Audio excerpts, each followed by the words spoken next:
Yes, huku nasikiliza matangazo yetu kutoka Baraka One TV. Habari na maelezo ni saa 9 saa za Afrika Kati, ikiwa ni 10 majira Afrika Mashariki. Ndugu yako the one and only town DJ Rajab Wakili Kabonga, baba la baba mzee Ungwa Suma. Niko na Roger Seko Rafael, karibu.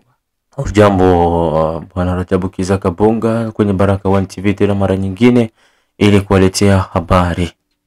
Yes, tuko tarehe 28 mwezi ni wa 10 2025. Mambo ni mengi ambayo tutakwenda kuyajadili hapa sasa hivi, na tungehitaji watu wote, ndugu jamaa na marafiki, kuweza kuwa karibu ili tuweze kuanzisha hili gurudumu. Usikose pia kutembelea Mwangaza TV ambako utakutana na matukio mengine ambayo yako yanazidi kulinda mashariki mwa Jamhuri ya Kidemokrasia ya Kongo.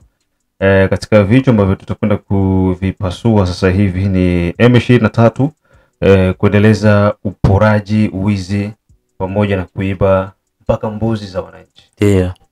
Unaona?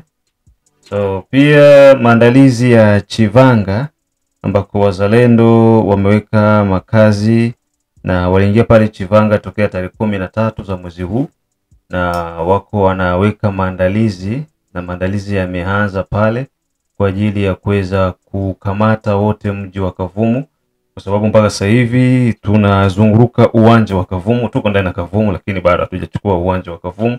Kwa hiyo maandalizi yako mengi pale, ni makubwa. Na pia tutakuja kujadili swala la PPRD.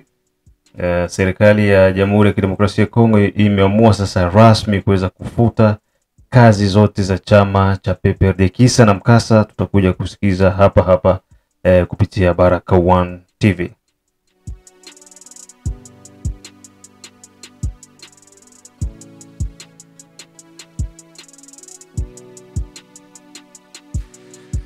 Na tuanze na hili swala letu la kwanza la nguvu kutoka kwa M23.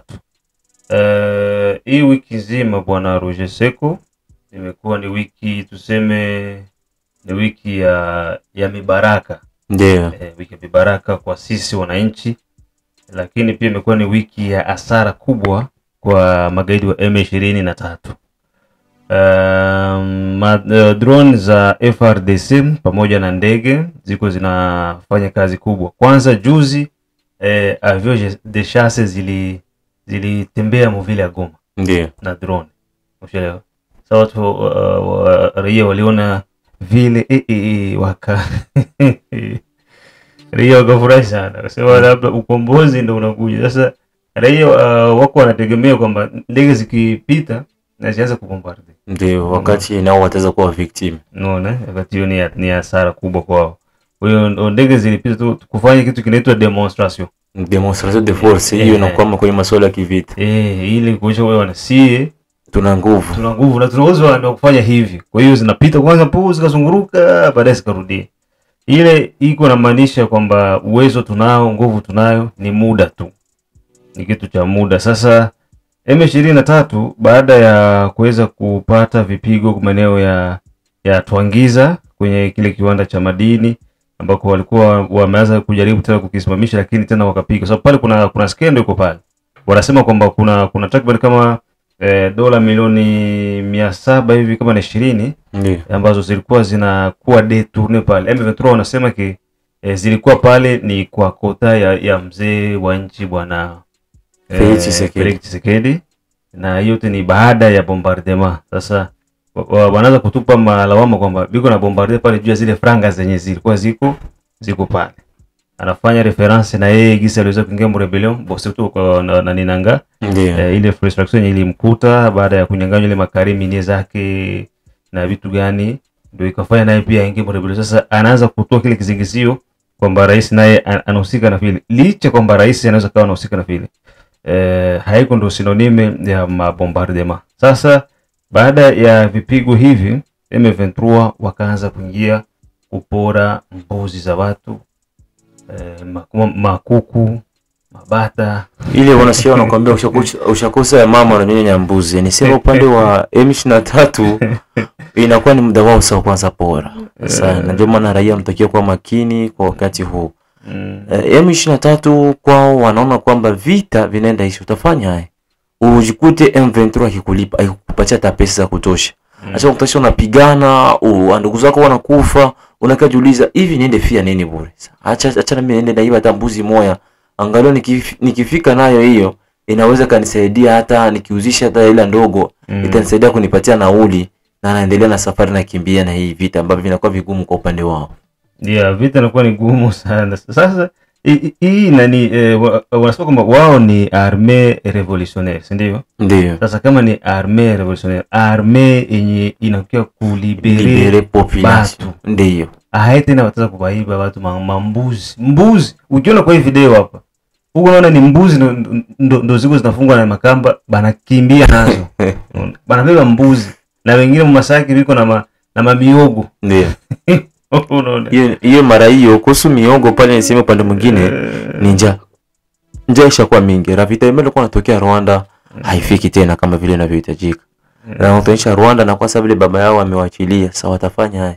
Acha waanze hii bara hii ya miogo. Sasa jiulize tena uzito wa miogo unakuwa mzito mwingi sana.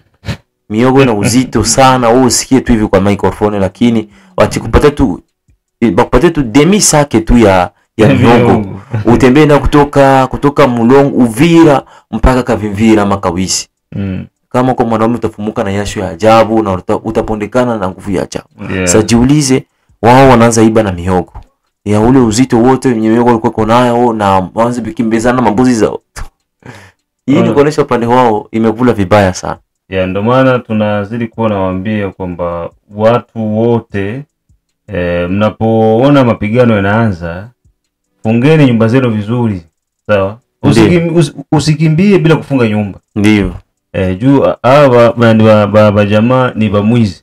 Sasa bataenda wanavunja manyumba, kama kufunga mzuri bakivunja banaingia bora bakute nyumba inafungwa. Ndio. Juu anaenda kuvunja sote basifanikiwe kuvunja banaenda. Bakikuta nyumba iko wazi. Na mambo yanaenda. Unaona? Kwa hiyo ndo mazingira ambayo yalitokea huko baada ya kipigo cha M23. Niseme ni mazingira mabaya sana kwa upande wa raia, kwa sababu hii inaweza kuleta njaa kwa upande wa raia. Juu baada ya vita hapo inatokea mashirika za kihutu kuangalia jinsi kuleta misaada hapo kwa maeneo. Jiulize mfano raia ambaye alikuwa ashategemea mihogo ambayo atakula mwezi mzima kwake. M23 anaenda nayo kukichwa. Sasa jiulize upande wake itakula. Inakuwa ni magumu kwa upande wa raia ambao kila siku wanasikia masuala vita, wanakimbia badeplace kila wakati. Na M23 niseme kwamba wao wako wanajipaka mafuta, wanajionyesha mwema kwa raia, lakini watu wabaya jinsi watu wengine hawazani. So unaona wengine wako wanaona kwamba wakishasikia maneno matamu kwa upande wa M23 kusema kwamba wao ni armee yenye na kufanya liberation, wanasikia kwamba ni watu ambao ni wazuri, hawako wabaya. Ukweli wa wale watu ni wabaya sana. Wanaua ya ajabu. Unaambia utakia libere raia mwenye unanyang'anya kitu chake kwanza. Utalibere raia mwenye kufa na njaa kwanza. Unatosha kwamba M23 kwa upande huu unatosha ni kushindwa vita. Vita vimekuwa moto sana, tufanye haya. Acha tuanze hivi. Jumu vita vile vyote vinakuwa viko permis. Kwa upande wa M23 wanaona sasa acha tuangalie masalio hata ya miogo. Tubebe hivyo tu. Tuangiza kwa madhahabu wanakimbizwa, tuangiza sasa wanakimbilia miogo. Sasa niseme kwamba kuhusu tuangiza na upande mwingine kukimbilia mihogo. Tuangiza ile ni karie minie, mko madhahabu madini za kutosha. Sasa ile madhahabu ni zahabu ambazo zenye hakuna jeshi yote wa M23 anatakiwa kugusa pale. Ni pare wao Rwanda Kagame ndio anatakiwa ajue tola ngapi zilitokea pale zimfikie direct. Wao M23 kama wale wa Sudan hawana droit ya kugusa zile zahabu. Hata moja hawana droit. Na siwazi kama ni wanazionaga hata kuziona. Hawazioni, zinapita zinaenda directement. Wao wanafanya tuko tunafanya tunapata ma minere inaenda upande wa Rwanda. Sasa tutakufa na njaa. Hatuzigusi na tupati pesa. Juu Rwanda iwapi tena support yote ile. Ni kwa ya vifao ama ya nini? Ni vile vifao wenye walikuwa kuna makarashi. Ndio wenye unaanza kwa makartushe ziwaishie. Tutafanya haya. Gisi raia wanatuogopa, acha tuangalie jinsi ya kufanya. Mimi nadhani kwamba M23 kwa higi siku wanakimbia kwanza iba watu mu nyumba. Ingekuwa ni hapa Uvira vijana wangefunga pumzi. Anaweza kwambia wawili watatu wangesalia hapa nao. Na wangefanya ile urofu nyoko wanafanya vile. Mimi kitu cha kwamba raia kwa upande ule wanakuwa kuna woga mwingi sana kwa sababu walisha mingi sana bako hapo. Raia watu na M23 naona kwamba madosia tuangiza minere ilikuwa ni ya baba wao Kagame. Sasa unaona njala itawaua. Tutafanya hata tukimbie manyumba za raia tukule mihogo na mambuzo. Utaona kama tunapora wataenda kulia huko mbele ya safari. Kwa upande wa raia wao hawana makubwa. Hata kama watachukua mbuzi zote, batutokee tu waende. Unaelewa? Usiona ile uko na mtu haupendi kuwa naye. Sasa unasema nitafanya ili mtu aende. Unamuuliza unataka nikufanyie nini? Nikupe nini? Mimi nipe wende. Atoke tu aende. So kitendo hicho cha wao kupora raia ndio kitawaletea shida kidogo, lakini kwao raia ni kwamba funika kombe mwanaharamu apite. Na hivyo gisi walipigwa pale na wanapita wanaenda, inakuwa iko ni jambo la maana. Sasa swali linakuwa wanaenda wapi? Kule mbele nako tena watakutana na raia wengine. So watafanya tena ni vile vile. Kwa hiyo hapo kikubwa ni kusema wao hawatakiwi uwepo wao hapa Kongo. Wanatakiwa waweze kuondoka mara moja ili wananchi wabaki na amani ya kudumu. Swali lipo. Je, watarudilia Rwanda watasalia Mkongo? Ama watavula madeni wanajifanya raia simple juu wao wako na hiyo siasa ya hivyo. Lakini ni raia kuwa na esprit ya denunciation. Huyu mtu alikuwa anatumika nao, mumwangalie vizuri. Akipata fimbo za kutosha tataya wengine. Na leo nakutosha kwamba itasaidia upande mwingine kudenishia wale wenyewe walikuwa watretre ambao tena wanajifanya tena makondo baada ya kuona wameshindwa kwenye walikuwa wanatafuta kule. Sasa unatosha na nchi ya Rwanda sidhani kwamba itawapokea wale ambao wameshafanya uhalifu nchini mwao. No, Rwanda itapokea watu wake ambao ni maalum. Sawa? Na watu wao na wale vichwa kama vile wa Sultan Makenga ule sema atenda Rwanda. Bertrand Bisimwa atenda Rwanda, simia Rwanda. Ndio. Atenda Rwanda. Nanga Shalomba exile. Nanga wazenda Rwanda. Na kwanza habari ya Nanga isiko sikiki. Kuna nini tena? Nanga bwana yeye mambo yake mara alikufa. Mara yuko. Habari zilisemekana juzi kwamba alipelekwa mahututi kwenye hospitali kule ya Nairobi huko Kenya. Kwa hiyo hatujapata swite mpaka sasa. Yote nimejitahidi kupekua jarida zote, BBC wapi, yote wapi, hatujapata habari. Kwa Nanga ni sawa, yani yeye pale kiziko pale. Unaona Biblia inasema kadiri kipimo ukitoacho ndo hicho ambacho utapokea. Sawa? Ndio. Na unaposema amina ina maana unasema liwe hivyo jinsi lilivyo. Ndio. Unalibariki, unalikubali vile. Na hivi watu wako wanasema Nanga emoro atakufa tu. Ndio. Ile itatokea. Na lakini naye pia ashapitia mapreviso mingi sana. Sawa. So kwa hizo zishamrate mingi sana. Unaona? Masoro mingi zishamrate. Kwa hiyo hata sio kurate kama zinapita wazi. Hapana. Mablessings za mingi. Zatoro. Kwa hiyo kama itakuja itamfikia na atakutana na haki yake. Vraiment hausikiki kabisa. Juu kwa pande wake kila siku ma conference de presse alikuwa anazifanya ama meeting hasikiki, haonekani hata kwenye mavideo ambazo tunatafuta hapatikani, na ule jamaa yake mfupi hivi ya Mungu ule shaenda ule ya Mungu shaenda tangu maswala nzibira tujamuona ule shaenda. Nimejitahidi kupekua tena mapicha vile vile ya Mungu ashagaenda haiko tena hapa tu. Sasa tunawindana na wakina Sultan Makenga pamoja na wengine. Kwa hiyo ndo hali yenye iko natokea. Jamani, M23 ni wezi, ni majambazi, ni wabakaji, ni wauaji na hawafai kabisa kuwa Mkongo. Kwa kitakachotokea, sababu uliuliza kwamba nini kitatokea endapo vita itaisha, je watenda Rwanda ama nini? Wale wakongomani ambao walijiunga na M23 waza kila mtu atafanya wake amanye. Kila mtu aende kwake kwenye alikuwa atakuwa super. Ndiyo. Sawa? Batenda hivyo. na wale wenye watabakia humu sheria itawashughulikia, watakuwa mbele ya sheria na watafungwa kutokana na makosa yao, kwa sababu masuala ya mixage hiyo wasahau. Ndio. Haitakuwa. Hatuta mixe FRDC na M23, hatuta mixe ba politiciens ya M23 na aba betu, haitakuwa.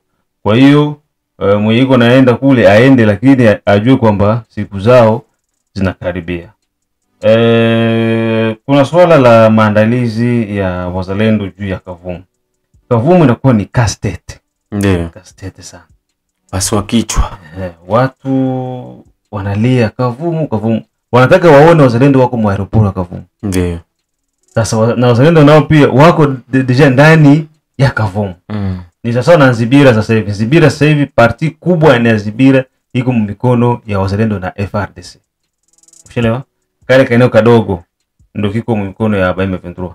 Sasa hii masesele fenye walikuwa wanatumikisha ya kusubiriana, sasa tuko hapa na Nikatogota na Luvungi. Tunaangaliana hivi. Ndio ile yenye pia Nzibira nako itafanyika. Lakini kwa sasa hivi hebu tuweze kusikiliza tuone maandalizi yenye iko nafanyika, uone maelfu ya wazalendo jinsi wako wanajikusanya juu ya kwenda kufanya kitu cha pamoja tu pale maeneo ya Kavumu, na waweze kuchukua Kavumu kisha safari ianze kwenda mpaka jiji la Bukavu.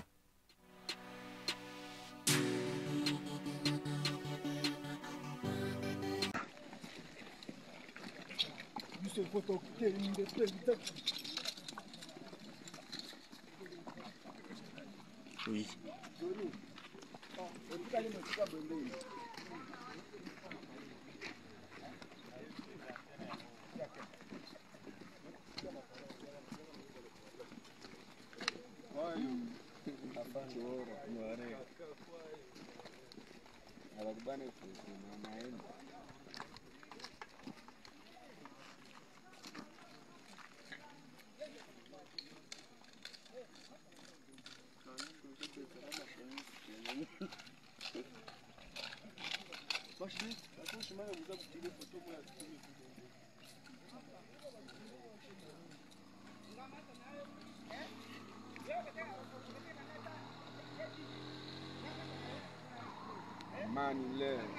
Hapa ni Chivanga.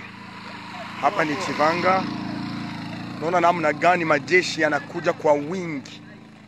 Naenda kufanya ramforo ili tukamate Kavumu, Bukavu, nafasi zote. Angalia namna gani mambo yanaendelea na wanajeshi wanapita kwa wingi sana. Hata kamanda mkubwa yeye mwenyewe anasema, angalia. Kamanda anasema inabidi kuchukua mji wa Kavumu. Mji wa Kavumu. Na mimi General Simba za Milimani nikiwemo.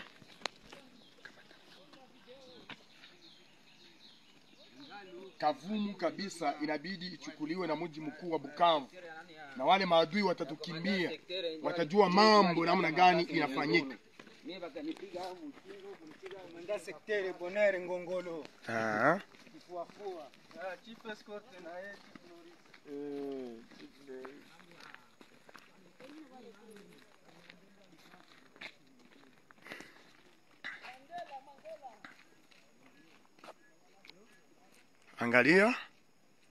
Angalia.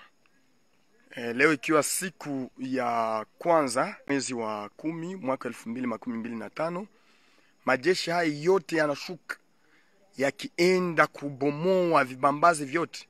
Tangu jana sikilia mwezi wa 10 na mwaka huu tuliweza kukamata Chivanga. Majeshi mengine yanakuja kutoka Uvira, kutoka Walikale, kutoka huku na kule, na ndio maana unayaona haya majeshi. Kiongozi mwenyewe ambao namuona hapo, huyu Njue Kifuafua ambao namuona anashuka, kiongozi mkubwa huyo sana. Huyo anasisitiza kwamba inabidi Bukavu ianguke na aeroport ya Kavumu. Yanasema waangalie kijana ambaye anamsindikiza. Kijana wanamsindikiza. Mlolongo wa majeshi makubwa sana. Majeshi makubwa sana yakishuka. Hapa ni Generale Bwale Hama Kombo. Bale Hamakombo pamoja na Kifuafua pamoja na Simba za Milimani pamoja na wengineo wanajeshi hao bwana. Na kuambia kwamba majeshi haya ambayo yameanza kushuka yanaenda kugomboa Kavumu Bukavu hadi kieleweke. Na hiyo nakwambia hadi kieleweke kabisa. Unaona mlolongo namna gani unapita. General Hal wa Makombo David pamoja na mtoto wake General Simba za Milimani pamoja na Kifuafua, hao ndio unawaona wakifanya mambo namna gani inavyoendelea. Hiyo mlolongo yote unayoiona bwana. Na mimi najua kwamba tu pamoja na ninyi nyote bwana. Sawa kabisa. Naam, nafikiri kwa hilo hapo litakuwa limeeleweka. Unajifunza nini? Je, wazalendo sasa hivi wakichukua Kavumu na wanaelekea Bukavu watakuwa na impact gani mbele ya serikali ya Jamhuri ya Kidemokrasia ya Kongo na wananchi pia? Watakuwa na uzito mkubwa sana, kwa sababu ukiangalia vita hivi vilikuwa kama vile mwiba mkubwa sana, gumzo kwa upande wa jeshi la taifa, ambalo ukiangalia ilikuwa na waofisia ambao washakuwa wa tretre na njoo wenye walipana mgini, kwa sababu ukiangalia ikumbushe kwamba Bukavu likamatika siku 3 baada M23 yafika, mpaka kabla hawajafika washatoka zamani. Cha ajabu tuliona mavideo zinasirikile kwenye mitandao, watoto wawili hayati. Kwanza wale watoto wangetakiwa kuwa mahero. Ingekuwa hata kama uwezekano kutoka kwa Baraka One TV wakati Bukavu ikamatika, familia za wale watoto tuende tuzione, tuwapongeze wale watoto, kwa sababu wangekomaaga wangekuwa wageria wa ajabu. Julize paniki ya watoto wawili wenye miaka wafikisha hata 10. Wakapiga karashi masasi M23 mpaka kaanza kufanya maformation yofanya Rumangabo ikaanza pratique pale. Ni wanani hao? Wewe walibakia mwingine na tu na konsinyi wote washatoka. Unakajikuta wale watoto wawili walitoka sasa vile ba seigneur de guerre. Na yakutanisha mwifardashi mlikuwa wa complice ba traitor wenye wakatumana mwingine akamatika. Na unakutanisha force inarudia saa hii inakuwa na pression mingi sana kupitia na morale na kazi ya bazalendo. Juu bazalendo wanakuwa ni mafu. Oyo ya eko ya. Itakuwa iwe. Na ndio maana unakutanisha kwao morale ika. Oyo ya. Twende wanalinga si lugha yetu. Kwa tukienda hivi tunaenda mbele nyuma. Ndio sana mtu na basoda anataka kuyola. Akamwambia niko nazo kama asu. Kama sifona suba. Mazu twende hivyo waungwa. Unaonyesha kwamba FARDC mlikuwa mba traitor. Najua mwingine kamatika msiku 3. Unaona wale ba traitor wote walisha kwa elimine, basha kwa ekarte. Unaona pale itapatia uzito mkubwa wa zalendo. Kama Bukavu itakamatika na Kavumu, useme Kavumu hivi tunachunga tutusikie fei. Kavumu tuko na 85% Kavumu. Ndio, ni fei. Na tunakamata Kavumu. Kamata aeroport Kavumu, Bukavu tapita jumko agglomeration mingi, itakuwa ni mtafuta mshike ni kutafuta na mle ndani. Raia tu sasa itakuwa makini, itakiwa hiyo makini idenonce, ni kupana tu consigne. Unaona soda FARDC ama mzalendo na muita bwana, niko na watu wawili waliingilia mule FARDC na nani na wazalendo. Na hii government ya Kongo inatakiwa iwe na reconnaissance kwa upande wa wazalendo. Juu ni kazi kubwa sana wamejifanya, kwa wengi wamekufa nini. Tosho mfano toka vijana ambao walikuwa wanamuita kijana mmoja alikuwa anamuita kama nani, huyo kijana alikuwa anamuita Pomba, alikufaka mubatayo makanakia hapa wakati wanapigana maeneo ya Kamanyola hapo. Ule peti alikuwa boxer hivi. Ule peti namjua, alikuwa anapiga ngumi na jabu. Kwa naye alifanya box. Sasa tunasoma na kuzawadi sasa tu pamoja yulu wako chini, tukao tunazozoana hivyo. Na hata sasa iko mu escort ya makanaki ndio alikuwa ananikaribisha kuonana na makanaki. Ndio. Unaonyesha kwamba wale wote wamekufa juu ya kupambania nchi. Na katiba yenyewe nchi ndio ilikuwa imesema hiyo. Kwa sababu wazalendo ni wananchi. Ni wananchi ambao walijitolea. Unaonyesha kwamba wazalendo na FARDC wakikamata tena wakirusha tena Bukavu mikono ya nani ya gouvernement. Ile itapatia poa na njoo confiance itapanda tena ya zaidi kuliko gesi ilikuwa iko.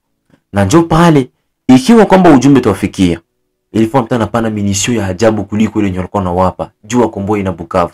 Bukavu ni mkubwa sana. Goma kumrazi. Hilo litafanyika. Lakini hapa unajua kwa wanajeshi wanakuwa na vitu viwili. Ndio. Wanajeshi anaweza kumsaliti mwenzake kwa sababu ya wivu. Kwamba yule amefanya exploit na atapata promotion labda. Ndio. Na la pili ashapewa pesa. Ndio. Wazalendo nguvu yiko banaonyesha. Leo hii nilipata habari Nord Kivu. Nord Kivu deja hii sumu ya wazalendo hii ya coordination ishahamia na Nord Kivu. Ndio. Bashaanza fanya kuko politicien moya mwiko na groupe armée Nord Kivu. Ndio. Ashajiproclamer yeye ndo cordo kwa wazalendo Nord Kivu. Nord Kivu. Ushelewa? Na anapatia groupe yake ya armée ndo ikuwe na simamia wazalendo Nord Kivu. Deja ina cree panique.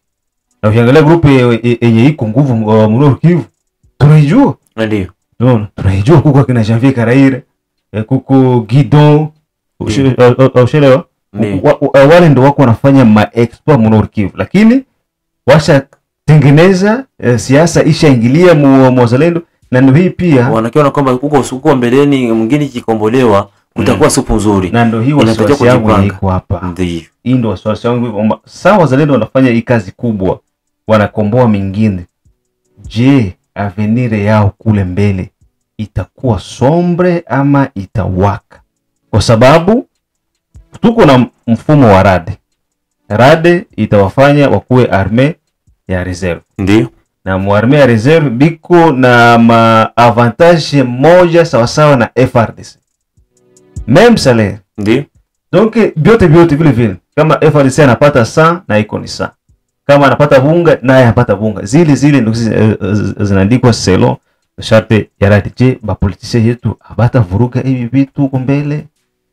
Ile haiwezi kukosekana, na ile ndio unasemaga kwa upande wetu recuperation politique. Atakuya juu kwa hii hali hii ambayo raia wamepitia yamo. Hawakuona hata mchango wote wa deputy. Isipokuwa sehemu fulani ndio walete wabunga kwa mama waleta mabunga, bakagabula mafuta na wengine. Wengine wote walikuwa silence de mort. Balikuwa washakuwa na mapassport diplomatique wanachunga tu asikie uvile kamatika batraseba pale ma Europe. Bakwa napokea mishahara na bako kule Europe. Unatosha kwamba ebo abaonekani kwa upande. Lakini sasa vitu vitaishi.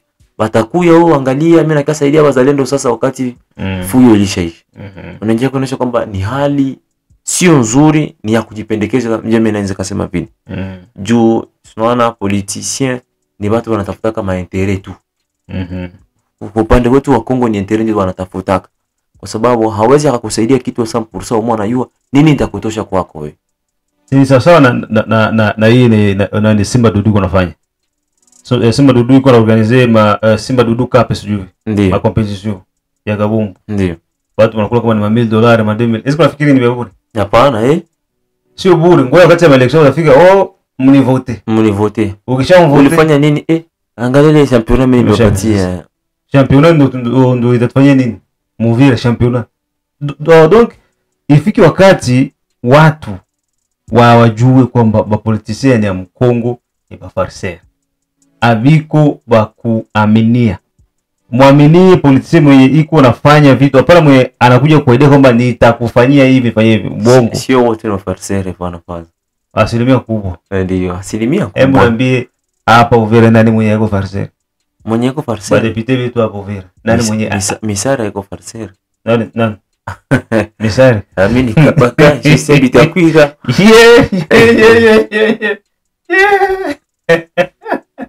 Guna hai.